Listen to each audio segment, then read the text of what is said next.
Buy now. There's no reason not to buy now. You can refinance later. We know that. Historically, we're just above the historical average of interest rates. So maybe they're probably going to retract a little bit over the next year, maybe a point or so. But 5% is historically good. My first mortgage in '96 was just about 8%, and that was good at the time.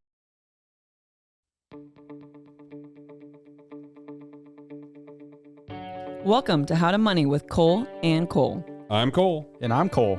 We coach people every day on their money and how to plan for the future. As financial advisors, we're here to have an honest conversation on investing, retirement, and everything in between.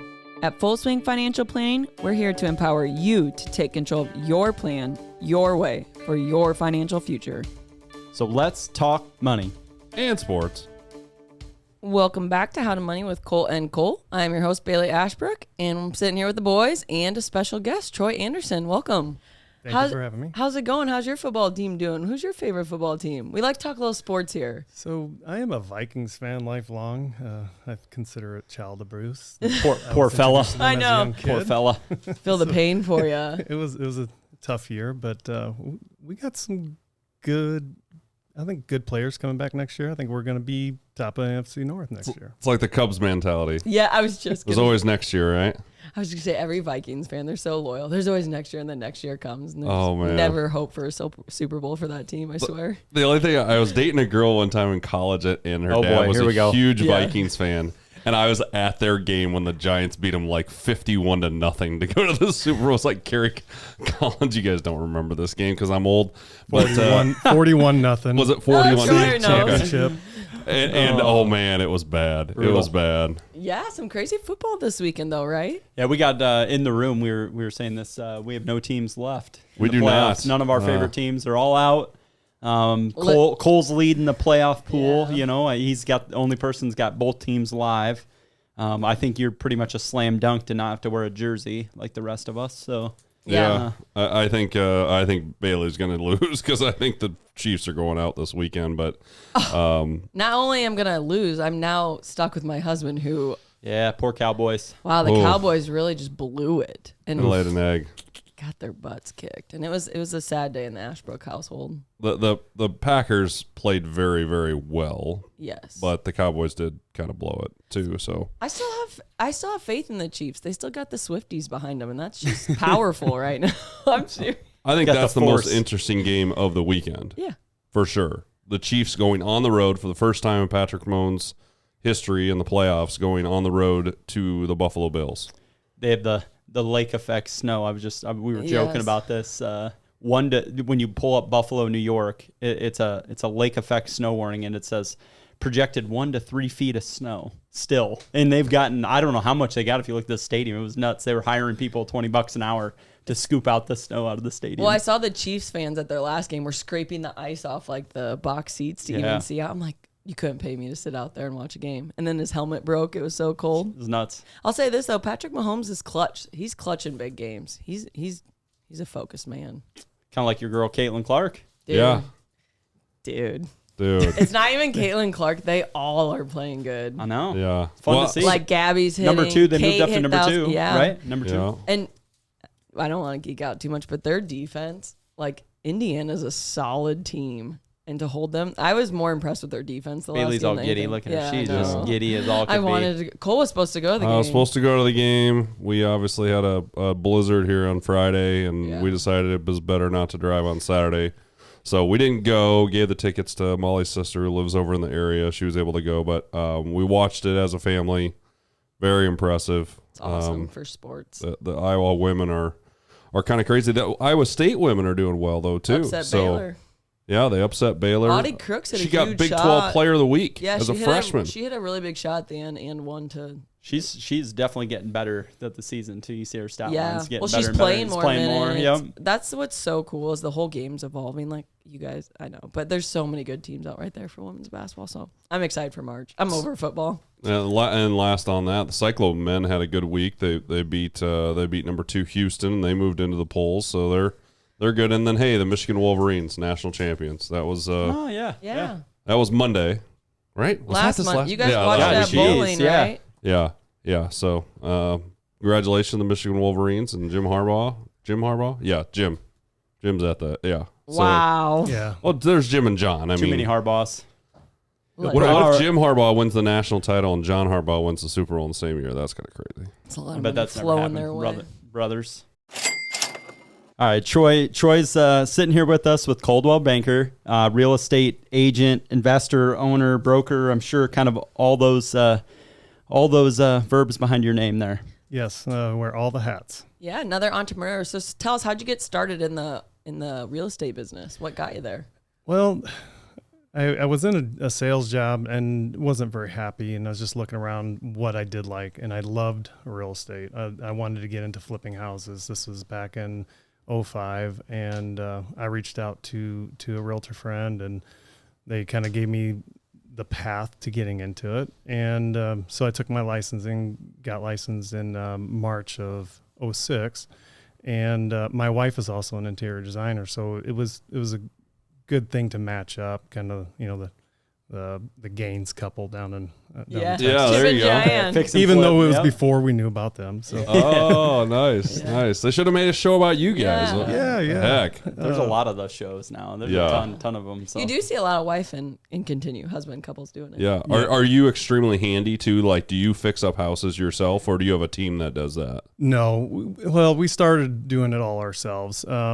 In 2008, I bought my first house to do. 2008 was a different year, a little tough it was year. a good Yep. time to start. I just built up enough money to start buying some houses, and so I did my first flip on my own, and then I brought my my best friend into it, and we started Northland Properties in 2009, and just started buying properties, flipping them. Back then, you could grab actually a pretty solid house for $20,000, where Today that would be a challenge. Yeah. More than a challenge. try and get a solid house for 60 now, and it's pretty interesting. So that was my start into real estate. I feel like everyone has their first flip story. Like it was more than they thought it was going to be, or it went really well. Like there's no in between.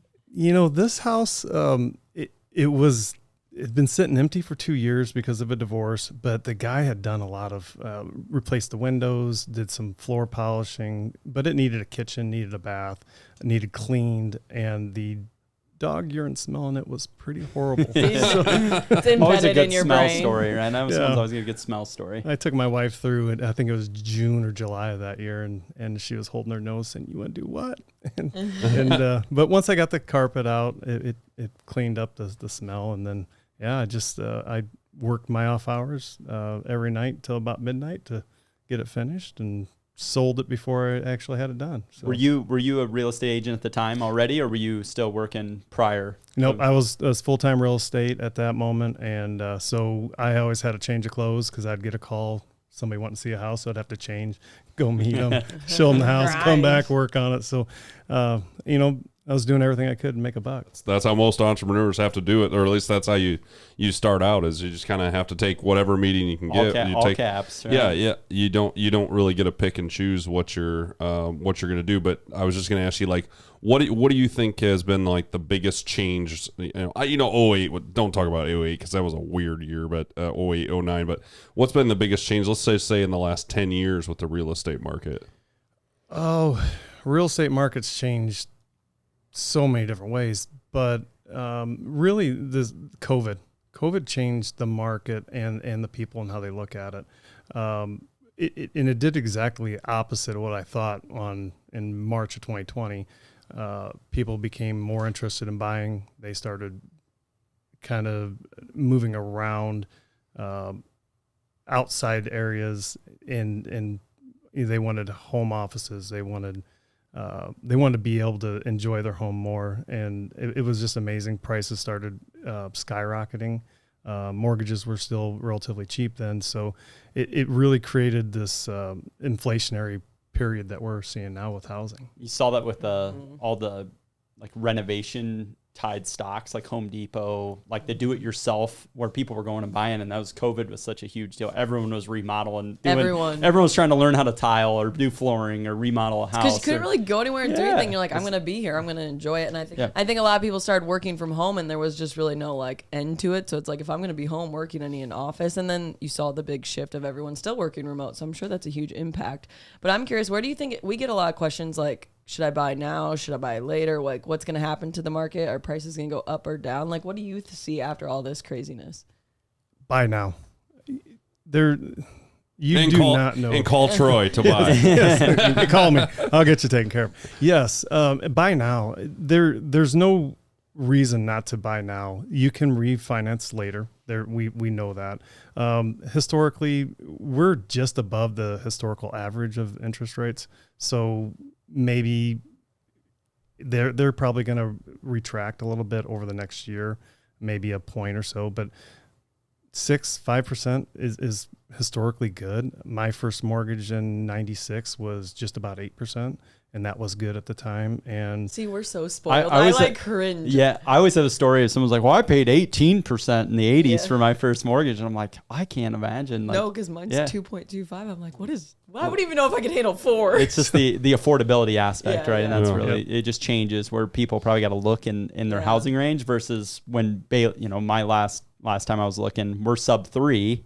So to get that same type of mortgage, I'm going down in house if I want the same payment, know, so it's just a knowing where, but yeah, it's been crazy here the last 3 years or so. When I got my first mortgage and I got the amortization chart and saw how much I'd be paying for that mortgage over 30 years. And I talked to my dad, and he built in 1978. And he goes, well, my first mortgage was 14%. And then I had to take a second on it to build, and it was 18%.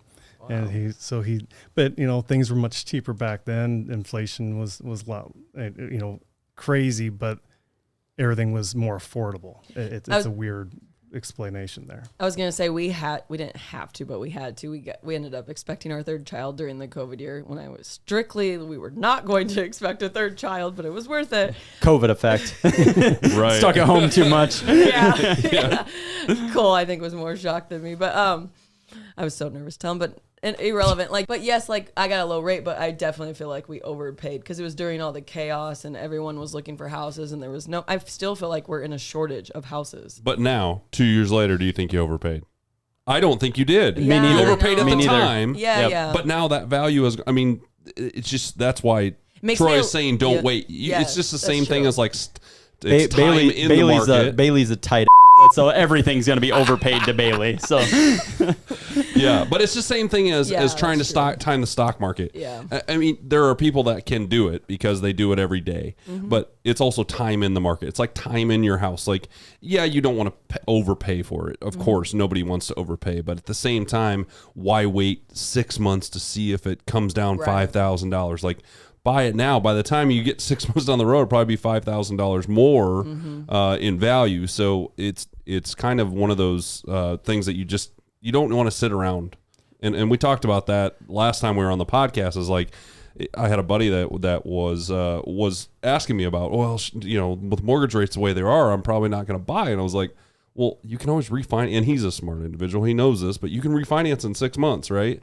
You just said that, and it takes 30 minutes to refinance. And even if it's 3 years, here's what I always use. When people were having this conversation of thinking, it's kind of the way to, I'd say, coach inflation or the natural inflation. So think of when your first mortgage, what was rent for that property at that time? Troy, do you think if you were to rent that house, what was it? It was much lower. It was probably, I think I was getting $450 when I did rent it out. Yes. So now probably the same place is $1,000, maybe call it that. So think about that as in the same thing, probably with the value. So it's one of those things. So many people in the U.S. specifically have the majority of their net worth is tied up into their home, and think about that as, if you maybe overpay, but if you're committed to the property long term, you can afford the payment. At some point, it's going to work out and going to be a positive impact. Because we've really only seen real estate go up over the long period of time. Now, there's times where corrects and goes down a little bit in value, but it's such a natural inflationary piece of everyone's net worth pretty much in the U.S. Yeah. I was having this conversation with somebody the other day too, and when rates were low, say they were 2% to 3% back in 2020, and people were overpaying. Well, you were just paying a higher interest rate up front, kind of, so you were getting the house you wanted. You were maybe overpaying a little bit, but it was, if you think of it in interest rate terms, you paid that. Now the interest rate's higher, and we're starting to see the prices come down. So it's cyclical. Have you seen, I guess I'd be kind of curious too. So you are seeing prices kind of retract a little bit, or just maybe not go up like they have been? Definitely. We're seeing price drops on houses that have been listed for, even 2 weeks on the market. We're starting to see price drops. So sellers are still coming in, overpricing a bit and pushing that edge. And then after about 2 weeks, when you're not getting the showings, you're not getting the foot traffic, then we're having them to price adjust. Okay. Nice. Well, tell us a little bit about your transition to becoming owner of Coldwell Bank, and how that, maybe you don't have to give us the whole story about how that went down, but that's your business now. You and a partner. I'll let you talk. Sorry. Go ahead. So he was a real estate agent. And now in 2014, I was with a different agency, and I was looking at my options, and took a ride with Chris Parker. No, Chris Parker, who was the owner of Coldwell Banker at the time. We were working on some MLS things and had some meetings. So in a short trip back from Webster City, I was razzing him about his age and when he was going to retire. And we do that to Cole, but he's far from retirement. So, but then he surprised me. I asked him what he's going to do when he retired, and he says, "Well, I'm going to sell to you." So he goes, "Actually, I want to sit down and have a beer." So we went and had a beer, and we worked out a deal. And 2015, I came in as owner, and he's been a great support system. He's still in the business, helping me. But and then in 2020, January 2020, I had a young entrepreneur working for me that he had voiced that he wanted to have some ownership. So in January, we had a deal where he bought in, and well, then COVID hit 3 months later. Yeah, I was he looked at me I know like, who "What? You're talking about. What did I do?" Timing. So it was very interesting, fun. And the reason I wanted to make a change is I wanted full ownership for myself for a while, so I could build things and work on the agency the way I wanted to, without going to other partners and working with all of them. I think it's fairly it's confusing for me anyways. Can you explain like kind of the agency, broker, the different layers, real estate agent, maybe of kind of the industry, just a high level? Oh, sure. Just for, I think a lot of people get that confused. So yeah. So as a new agent, you have to work under a broker. So think of it as kind of an apprenticeship. So you have to have that broker oversight. So a broker is the top level in real estate, and they control the listing contracts and all that. Basically, all the listings are in essence owned by the brokerage and the broker. And then agents that list the houses are working for them, but not as employees. They're independent contractors. And every agency has a little bit different, what we call a split. And so the broker gets paid a little bit. They take care of the overhead. Then the agent gets their split. And so typically every real estate deal has two brokerages involved and two agents. And so when you think of commissions that way, they generally split 4 ways. This podcast is produced by Spin Market and Digital. Located in Fort Dodge, Iowa, Spin Market's highly skilled team can help you increase your market by updating your website, improving SEO, designing advertisements, and producing podcasts that will grab the attention of your market. Contact Spin Market today for all your digital marketing needs at digitalagent@spinmarket.com or call us at 515-302-8026. And to learn more, visit our website at www.spinmarket.com. That's digitalagent@spinmarket.com or 515-302-8026 or visit our website www.spinmarket.com.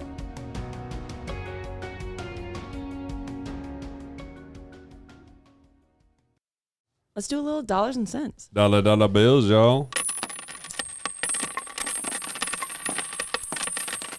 So I know we're a little bit into January, and we've talked about our New Year's resolutions, our goals, different things. So I was doing a little research on some different surveys, studies on people's goals or New Year's resolutions. And a couple different studies ran across bankrate.com, which they have all kinds of stuff on there, interest rates, mortgages, things there, a lot of independent personal financial topics on there. But this study that they ran for 2024, and again, don't know how wide the study was, 90% of Americans that were in this study have a financial goal for 2024.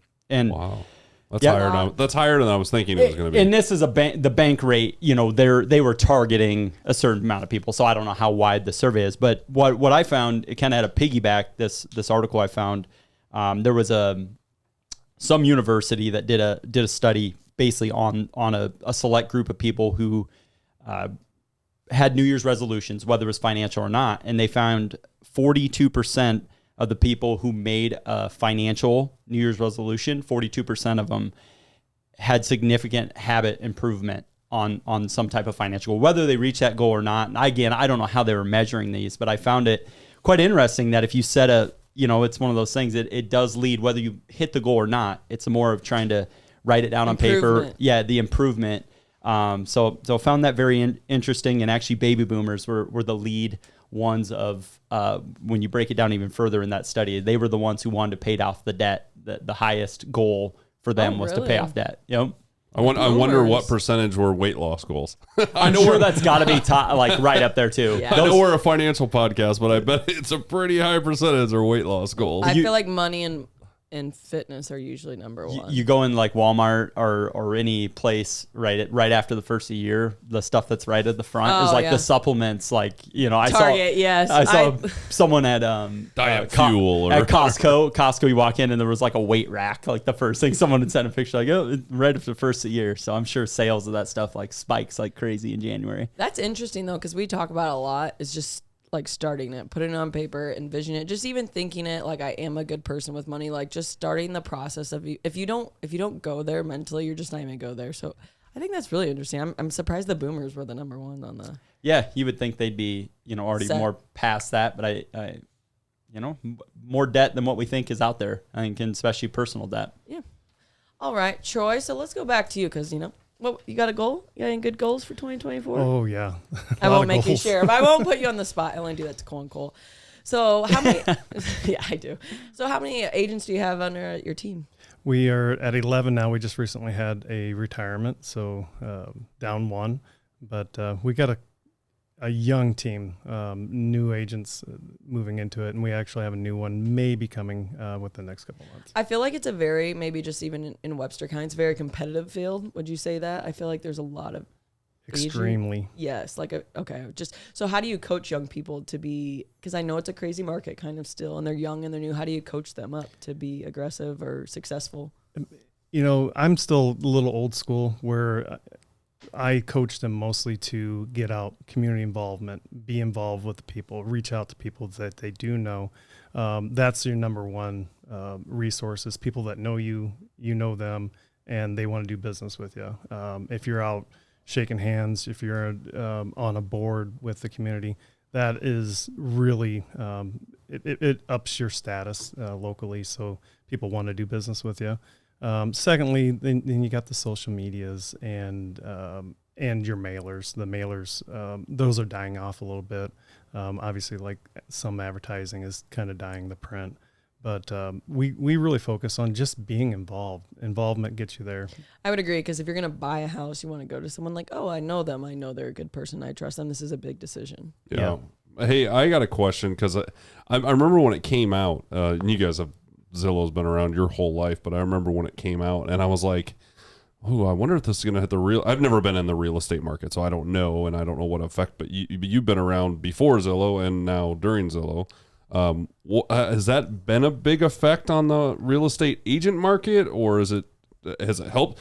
I talked to a real estate agent one time. She said it helped her. It does. It's helped. It's an advertising platform. That's really all Zillow is. Zillow basically scrapes our information from our MLS, our Coldwell Banker sites, other sites like that. They scrape that information, put it together, and resell advertising leads to agents. So if an agent signs up for the 50501 zip code, then they pay pretty high amount per month, and then they get internet leads, which traditionally, especially in the early days of it, they're not very good leads, but I think they are getting better. People are using Zillow a little bit more, hitting that contact agent button on it. But still, ColdwellBanker.com is, as I believe, still one of the number one visited sites for real estate. So Zillow's a part, but really your traditional local real estate companies are your best bet to get a good agent and good information, because Zillow does have a lot of junk on it. It's just like before Zillow, we had Craigslist, and the Craigslist postings, whenever somebody posted on Craigslist, then we had a lot of scams coming off it. Oh, so. yeah. Yeah. Marketplace is popular now. I see a lot of houses. I was just going to say, do you feel like a lot of people are, especially when the prices are high, tried to sell their house on their own? And I'm sure you have horror stories and maybe like a reason why it's better to work with an agent than just try to do it yourself. Yeah. The statistics are like, used to be about 16% of people would sell their own home, and about 90% of them would never do it again. I've had people walk in after selling their own place. I may be on one part of the transaction, but they were going to sell their own house to buy the house I was selling them. And they've come in and said, you earn every dollar you get. It was, marketing the house is one thing. So yes, we come in, we take pictures and we market it, but getting your pricing right is tantamount. If you don't get your pricing right, even in this market where things were high, if you didn't get the market right, you just helped sell somebody else's house down the street. Then the next step there, getting the offer and understanding an offer. How many people here understand a real estate contract? Just Cole, probably. I think I probably have the most, other than you, Troy, experience with it, but I wouldn't say I understand it by any means. I have certain terms that I know I want in there now after I've done deals, but yeah, it's a lot of time it's an e-sign and you don't even look at the damn thing. I was just gonna say, I know where it says click to sign, and I push that button.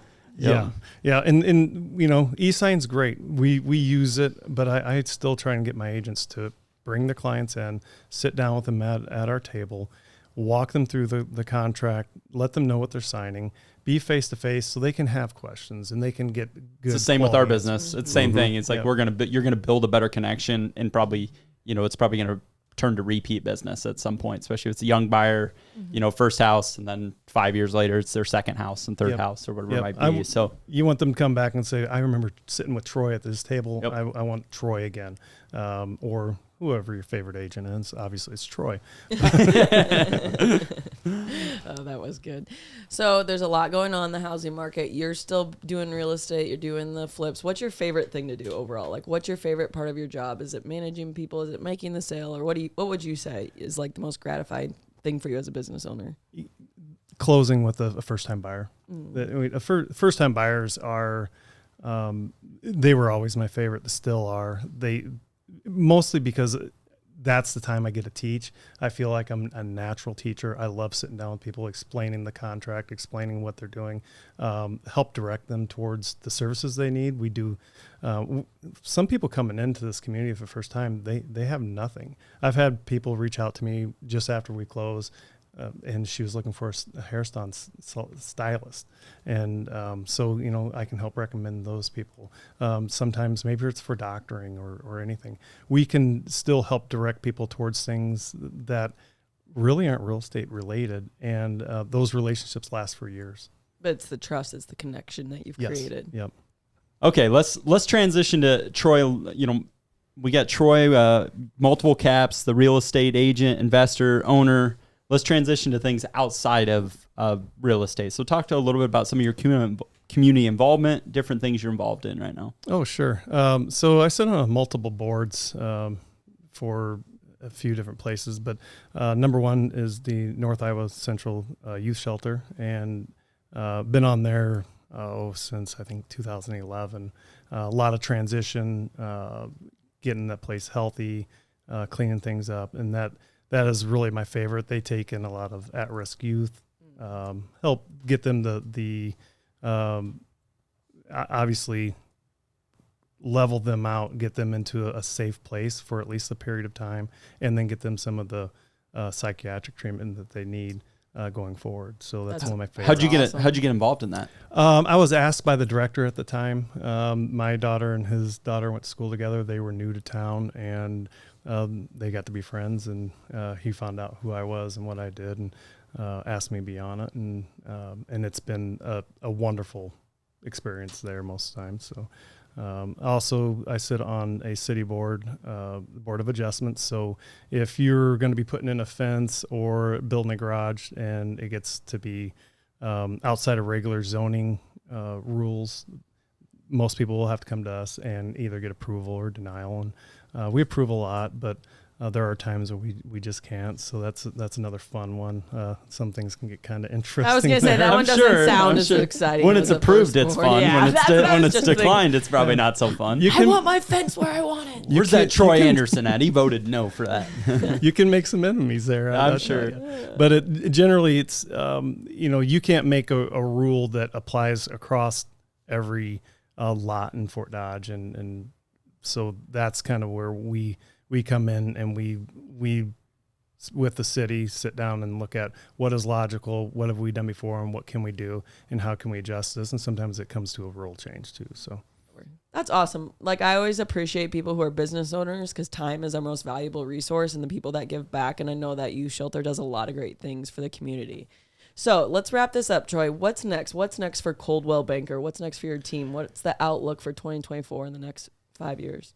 2024, we're looking good, stable. I think things are starting to level out. We're going to readjust with the market and keep banging away at it. The next 5 years, we're looking to bring on maybe 3-4 more agents, a little bit more growth, and just try and grow that base of helping people in real estate this year. What markets do you, with the growth, what markets do y'all serve? Primarily the Fort Dodge market, obviously, but I'm sure there's some other communities that you guys might serve. Webster County is obviously our strongest, but do a lot in Humboldt. We do a lot over in the Twin Lakes area. Okay. So that is great. Manson, stuff like that. And Webster City. Webster City is pretty well covered by their agents over there, though.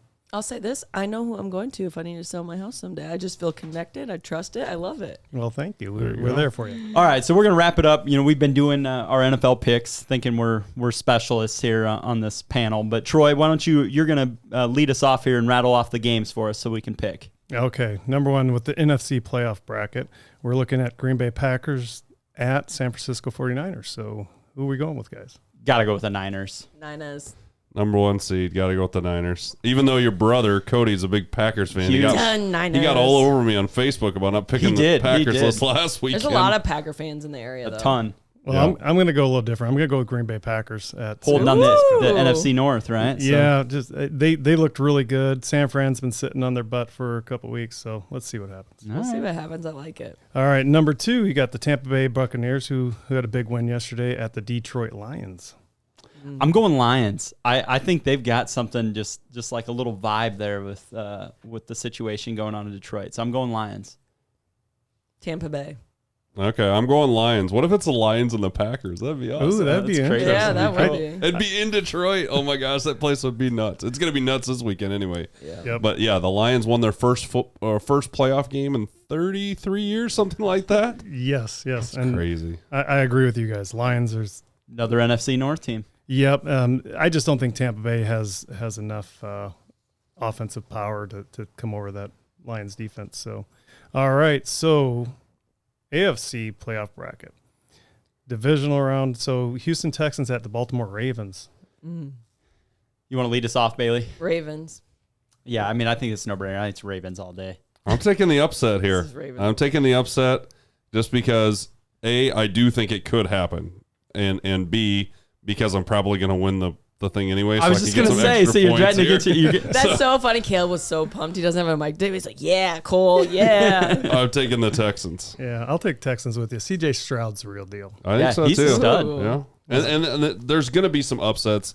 I do think the NFC could both be upsets as far as the Packers and the Bucs, but I could see this one happening. Yeah. All right, and then number 2, Kansas City Chiefs traveling to Buffalo with what Cole said, lake effect snow. That's crazy. I'm going Bills are my new, since all my teams, I still pick the Niners, I guess, in our original bet. But I'm if I were to repick, Bills are my new. You don't get to repick. Well, Bills now. are my new Super Bowl champs. I'm taking the Buffalo Bills. I'm going with the Chiefs. I'm telling you, Mahomes he's cold. He's got ice in his veins. The Swiftie effect. I'm taking the Bills. I think the Bills, as Cole mentioned, I think they're hot right now and they're just playing well. And the Chiefs, to me, they got a good opponent last weekend with the Dolphins in negative degree weather, and that's why they won. I can't believe I picked the Dolphins. Yeah, I'll go with the Bills too. I think they are just too powerful, and I don't think I quit. I don't I'm think leaving. I don't think Mahomes has enough help. So that's I can't wait to come into the next pod. Right? What do you think, Kelby? You're looking at me like You can be you're super crazy. right or super wrong, right? Well, Troy, we appreciate your time. We know it's valuable, and love having you on the pod. Thank you. I enjoyed it. Yeah, thank you very much, Troy. Every champion was once a contender that refused to give up. Rocky Balboa. Go Cubs. You've been listening to How to Money with Cole and Cole, the podcast of Full Swing Financial Planning. To learn more, visit their website at www.fullswingfinancial.com and follow them on Facebook and LinkedIn. For now, I'm Cole, I'm Bailey. And I'm Cole. and we'll see you on the greens. 4. Securities and advisory services offered through LPL Financial, a registered investment advisor, member FINRA, SIPC.